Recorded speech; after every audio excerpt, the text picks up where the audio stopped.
Hello friends, ગયા વખતે આપણે સમરી રિપોર્ટ જોયું હતું, એટલે કે કાલે સમરી રિપોર્ટ જોયું. આજે ફરીથી આપણે ફ્રેન્ડ્સ એક નવો પોઈન્ટ જોશું. તો સૌપ્રથમ આપણે ડેમો વર્ઝન ખોલી લેશું. હવે ફ્રેન્ડ્સ રિપોર્ટમાં જશું, એમાં આપણે જીએસટીમાં હતા. ત્યાર પછી અહીં કાલે આપણે જીએસટી સમરી રિપોર્ટ જોયું. ત્યાર પછી આજે છે ફ્રેન્ડ્સ જીએસટી ઓડિટ.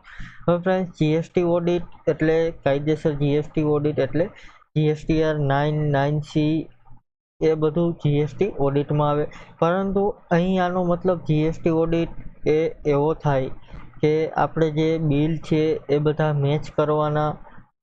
ત્યાર પછી રિપોર્ટ જોતો હોય જીએસટીઆર 1નો, જીએસટીઆર 2 એટલે કે વેચાણનો અથવા તો ખરીદીનો રિપોર્ટ જોતો હોય તો જીએસટી ઓડિટમાંથી આપણે મળી રહે.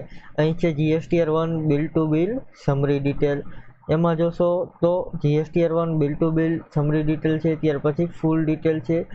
અહીં આપણે લેશું બિલ ટુ બિલ ડિટેલ. અહીં તારીખ આપણે ફૂલની નાખી દેશું, ઓકે કરીશું. હવે ફ્રેન્ડ્સ અહીં જીએસટીઆર 1 છે. આપણે જેટલી ખરીદીના બિલ વેચેલા હશે એની ડિટેલ આપણે જોવા મળશે.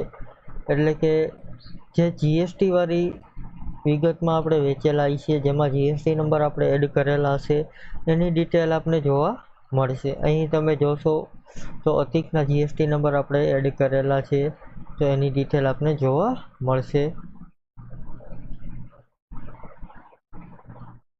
આ જ રીતે ફ્રેન્ડ્સ જીએસટી ઓડિટમાં તમે જોશો,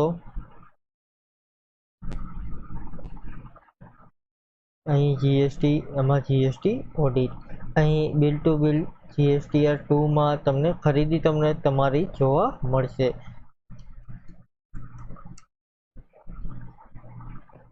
જે જીએસટી વાળી ખરીદી હશે એ જોવા મળશે. અહીં જીએસટી ઓડિટનો મતલબ ઓનલી ફોર આપણા પૂરતો જ છે. જીએસટી ઓડિટ એટલે જીએસટીઆર 9 અને 9C જે ટર્નઓવર વધારે હોય, 2 કરોડ અથવા તો 5 કરોડથી વધુ હોય, એની માટે જે ઓડિટ કરવામાં આવે છે એને જીએસટી ઓડિટ 9 અથવા 9C કહેવાય છે. અહીં જીએસટી ઓડિટનો મતલબ જે આપણે બિલની ડિટેલ છે એ મેચ કરવા માટે આનો ઉપયોગ થતો હોય છે. Thank you friends. આજે અહીં પોઈન્ટ પૂરો કરીએ. કાલે ફરીથી એક નવો પોઈન્ટ જોશું. Thank you.